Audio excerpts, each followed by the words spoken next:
Hello दोस्तों, स्वागत है आपका यूपीएससी संभव में। आज इकोनॉमिक्स के हम इन्फ्लेशन करा रहे हैं, मुद्रास्फीति। मुद्रास्फीति किसे कहते हैं? जब किसी वस्तु और सेवाओं के मूल्यों में क्या होती है, वृद्धि होती है, उसे हम क्या कहते हैं? इन मुद्रास्फीति कहते हैं। तो मुद्रास्फीति जैसे एग्जाम्पल, हम बाजार में गए ना, बाजार में पहले क्या था? पहले हम चीनी लिए तो चीनी में हमें 20 रुपए किलो मिल जाती थी। कितने? 20 रुपए केजी। अब कितने में मिल जाती है? 30 रुपए केजी। तो ये क्या हुआ? 10 रुपए वृद्धि हुई। तो क्या हुई? ये महंगाई बढ़ेगी नहीं बढ़ेगी? इसी को हम क्या कहते हैं? मुद्रास्फीति। ऐसे ही हम क्या, हमेशा देखना है ना, पेट्रोल वगैरह के दाम में क्या होता है? ऊपर नीचे होता रहता है। तो ये क्या होती है? जो उसकी कीमत में वृद्धि हो जाती है, उसको हम मुद्रास्फीति कहते हैं। तो मुद्रास्फीति में क्या होता है कि जो मुद्रा की वैल्यू है ना, वैल्यू, वो क्या होता है? कमी आती है। कैसे? एग्जाम्पल, पहले हम ना बाजार जाते थे, पहले हम लोग बाजार जाते थे तो हमने 200 रुपए लेके गए, 200 रुपए लेके गए, ठीक है। तो उसमें क्या होता है ना, हम 5 किलो आलू ले आए, ठीक है। एग्जाम्पल समझ रहे हैं हम लोग, ठीक है। 200 रुपए में 5 किलो आलू ले आए, ठीक है। चार 4 किलो ना प्याज ले आए, ठीक है। अब हम क्या करते हैं?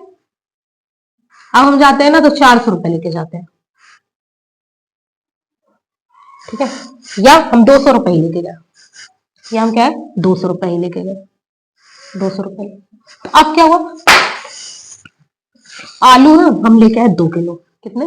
2 केजी आलू लेके आए, तो 5 केजी इसी तरीके से प्याज हम 2 केजी लेके आए। तो क्या हो रहा है? अब पहले तो हमारा पूरा झोला भर जाता था। अब क्या होता है? देखो, 2 किलो लेके आए तो वो कितने में? 200 रुपए में। अब हम क्या, सिर्फ दो किलो ले। तो ये क्या हो रही है? ये आलू का दाम क्या हो रहा है? बढ़ रहा है। प्याज का दाम क्या हो रहा है? बढ़ रहा है, ठीक है। प्याज बढ़ रही है ना, इसकी कीमत बढ़, और रुपया क्या हो रहा है? उस रुपए में क्या हो रही है? इसकी हमें क्वांटिटी तो कम प्राप्त हो रही है ना, तो उसी को बोलते हैं, क्या बोलते हैं? मुद्रास्फीति। तो इसीलिए अब 200 रुपए का क्या हुआ? वैल्यू कम हो गई ना। अब हम अगर हम ये लेना होगा ना तो हम 300 रुपए लेके जाएंगे। कितना रुपए? 300 रुपए, ठीक है। पहले क्या हुआ? 200 रुपए में पूरा झोला भर के आ गए। अब क्या हुआ? अब हमें 200 रुपए में कुछ नहीं। अब हम उसी चीज को लेने के लिए हम कितना रुपए? 300 रुपए लेके जाना है। तो ये क्या है? कहीं ना कहीं हमें क्या हो रहा है? रुपए ज्यादा देना पड़ता है और वस्तु में क्या होती है? कम मिलती है। इसको हम क्या कहते हैं? मुद्रास्फीति। तो इसमें क्या होती है? मुद्रा की वैल्यू में क्या आ जाती है? कमी हो जाती है, ठीक है। तो इसको बोलते हैं इन्फ्लेशन, कहते हैं मुद्रास्फीति कहते हैं। देखो, मुद्रास्फीति को ना मापने का सबसे पहले तो इसको एनएसओ, ठीक है, कौन करता है? राष्ट्रीय सांख्यिकी, ठीक है। एनएसओ द्वारा इसको मापा जाता है। किस आधार पर मापते हैं? डब्ल्यूपीआई और सीपीआई का। डब्ल्यूपीआई क्या? Wholesale price index. सीपीआई क्या? Consumer price index. इनके आधार पर क्या करता है एनएसओ? इसको मुद्रास्फीति को मापता है। और दूसरा क्या करता है? ये मासिक आधार पे, हर महीने के आधार पे क्या करता है? इसको मापता है, ठीक है। अब देखो, और एक होता है ना, हम लोगों ने जब जीडीपी पढ़ी थी नेशनल लैंग्वेज, तो हमने पढ़ा था जीडीपी डिफ्लेटर, ठीक है, जीडीपी अविस्फीति, ठीक है। तो वो हमने पढ़ा था। तो ये जो होता है ना, ये क्या होता है? मुद्रास्फीति की गणना ना विस्तृत पैमाना, क्या है? विस्तृत पैमाना, अच्छा पैमाना, लेकिन फिर भी हम इसको यूज नहीं करते, फिर भी हम इसका उपयोग नहीं करते। क्या है? विस्तृत पैमाना एक अच्छा पैमाना है, फिर भी हम इसको, क्योंकि क्या होता है, जो जीडीपी मापी जाती है ना, वो 3 महीने के आधार पर, किस आधार पर? 3 महीने में। क्वार्टरली देखा था ना, Q1, Q2, Q3, Q4, ठीक है। तो जीडीपी मापने का तरीका क्या है? जीडीपी किस में मापी जाती है? तिमाही आधार पर मापी जाती है। और ये मुद्रास्फीति किस में मापी जाती है? मुद्रास्फीति हर महीने, मासिक आधार पर नहीं मापी जाती, इसीलिए, ठीक है। तो जीडीपी जो डिफ्लेटर कैसे है? जीडीपी कैसे? जीडीपी जो जीडीपी डिफ्लेटर,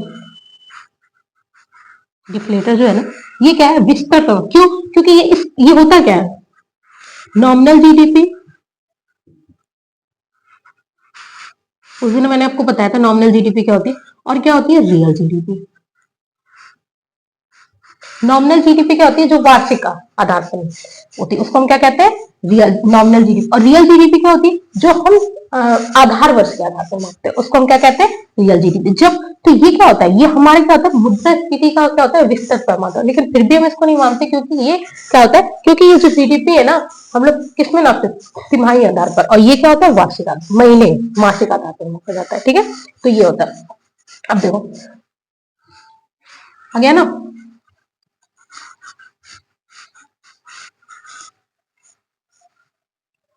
अब देखो इसे कौन निकालता है, एनएसओ हमने बताया ना, WPI होलसेल प्राइस इंडेक्स और कंज्यूमर प्राइस इंडेक्स, ठीक है।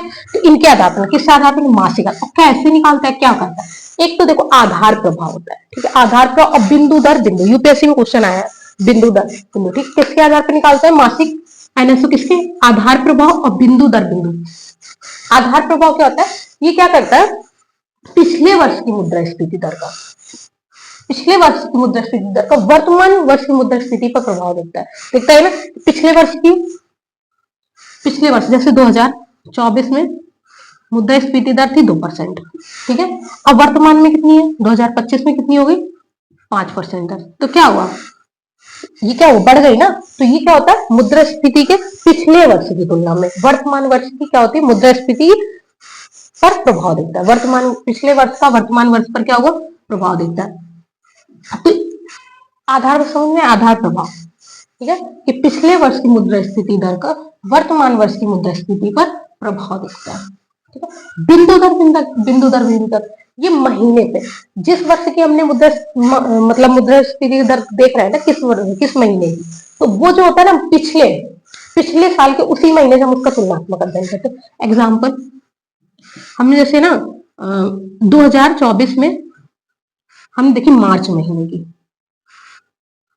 ठीक है, मतलब हमें 2025 में ना मार्च महीने में मुद्रास्फीति देख रहा है, तो हम देख रहे हैं कि 2024 में मार्च में कितनी थी, ठीक है। तो इसका क्या होता है, इसका जब हम देखते हैं बिंदु दर, मतलब क्या होता है कि जिस महीने की हम निकाल रहे होते हैं, तो उसके पिछले महीने, पिछले वर्ष की हम उसी महीने से क्या करते हैं, तुलना करते हैं, उसको बोलते हैं बिंदु दर, ठीक है।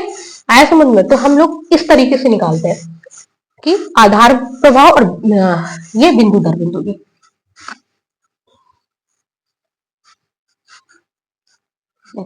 मुद्रास्फीति ना प्रकार, ठीक है, मुद्रास्फीति एक देखो कोर मुद्रास्फीति होती है, क्या होती है, कोर इन्फ्लेशन,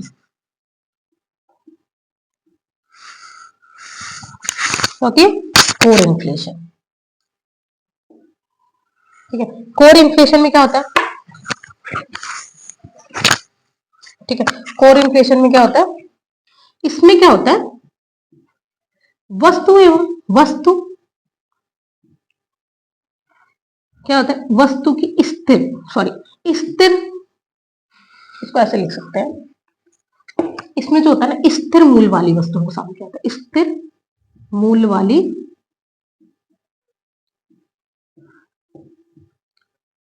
वस्तु में उतार चढ़ाव को देखा जाता है,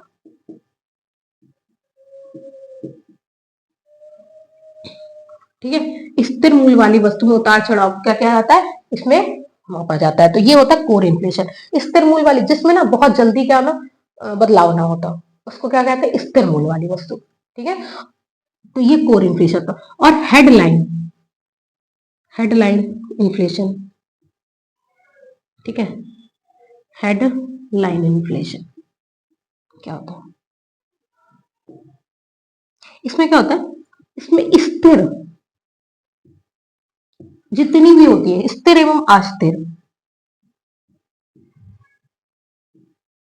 मूल्य वाली वस्तुओं के, सॉरी फिर मूल्य वाली वस्तुओं के मूल्य में उतार चढ़ाव को दिखाता है,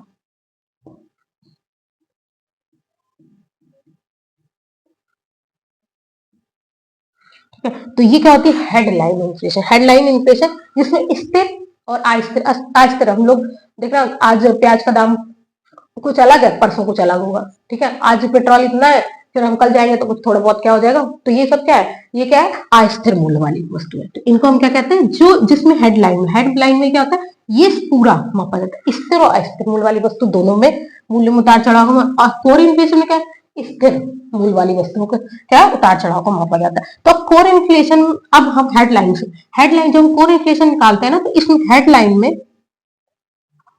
हेडलाइन इन्फ्लेशन में मुद्रास्फीति में क्या माइनस कर देंगे? जब हम अस्थिर वाली अस्थिर मूल वाली वस्तु को, मूल वाली वस्तु क्या हो गई? जैसा खाद्य पदार्थ हो गए, खाद्य पदार्थ हो गए, खाद्य पदार्थ में जो इन्फ्लेशन है, ठीक है, उतार में है। और दूसरा खाद्य पदार्थ में के जो मूल्यों में क्या हो? उतार चढ़ाव। और दूसरा हम लोग ईंधन में, क्योंकि ये बहुत ना फ्लेक्सिबल होता है, ठीक है। तो इसको जब माइनस कर देते हैं तो क्या आ जाती है? कोर इन्फ्लेशन आ जाता है, ठीक है। आया समझ में? कोई डाउट हो तो पूछ लेना, ठीक है। अब देखो हम लोग पढ़ेंगे और भी, और मुद्रास्फीति कौन कौन सी होती है। देखा ना, अभी खाद्य इन्फ्लेशन बोलते नहीं, खाद्य इन्फ्लेशन, खाद्य मुद्रास्फीति।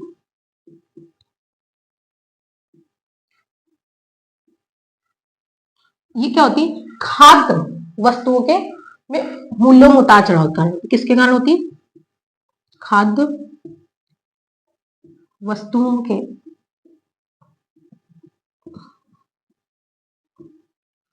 मूल्यों में उतार चढ़ाव के कारण होती है,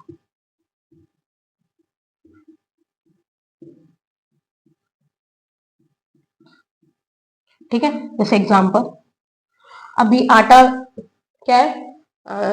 20 रुपए किलो, ठीक है। उसके बाद क्या हो जाए? 25 रुपए किलो हो जाए। तो वो जो इन्फ्लेशन होता है ना, वो क्या होता है?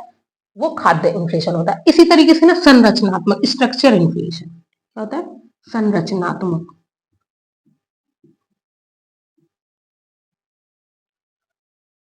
मुद्रास्फीति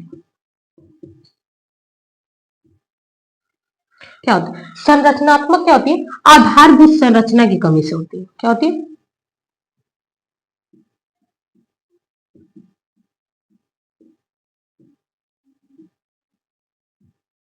कमी के कारण होती है। एग्जाम्पल, सबसे बढ़िया एग्जाम्पल देखो, क्या होता है? हम लोग पहाड़ क्षेत्र में जाते हैं, तो पहाड़ी क्षेत्र में ना क्या होता है? कुछ चीजें ना महंगी मिलती है। जैसे केदारनाथ जाएंगे ना, तो वहां क्या है? इंफ्रास्ट्रक्चर ही नहीं है, ठीक है। ले जाने में बहुत ज्यादा लागत लगती है, इसीलिए वहां पे क्या हो जाती है? ये उसके कारण जो आती है ना संरचनात्मक कमी के कारण जो मुद्रास्फीति होती है, उसको बोलते हैं संरचनात्मक, ठीक है। तो वहां पे क्या होती है? जब हम लोग जाते हैं ना, तो वहां पे ना मतलब 80 रुपए 100 रुपए क्या होता है? पानी की बोतल मिलती है। हर चीज क्या होती है? महंगी मिलती है। तो वो होती है संरचना, क्योंकि वहां पे क्या है ना, इंफ्रास्ट्रक्चर नहीं है, ठीक है। जो सामान है ना बड़ा मतलब जो जाने में ना बहुत समय लगता है, तो उसमें ना बहुत सारा पैसा, इसी तरीके से ना आया समझ में? संरचनात्मक मुद्रास्फीति। अब देखो हाइपर इन्फ्लेशन क्या होता है, यहीं पे इरेज कर दे, ठीक है।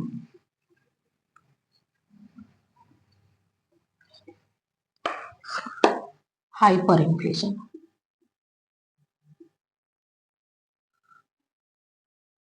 और इन्फ्लेशन, ठीक है। हाइपर इन्फ्लेशन क्या होती है? जब देखो, जब क्या होता है कि मुद्रास्फीति दर दर 2 से 3 अंकों तक बढ़ जाती है। 2 से 3 अंकों तक बढ़ जाती है, तो उसको हम क्या कहते हैं? उसको बोलते हैं हाइपर इन्फ्लेशन, ठीक है। इसको बोलते हैं हाइपर इन्फ्लेशन, ठीक है। अब क्या होगा? कौन कौन सी होगी? अब देखो, रेंगती हुई एक हाइपर इन्फ्लेशन होती है अत्यधिक, एक होती है रेंगती हुई, बहुत धीमी गति से बढ़े, रेंगती हुई मुद्रास्फीति।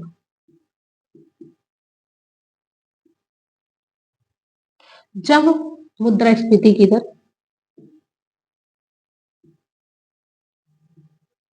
मुद्रास्फीति की दर 0 से 3% के बीच रहती है, उसे हम क्या कहते हैं?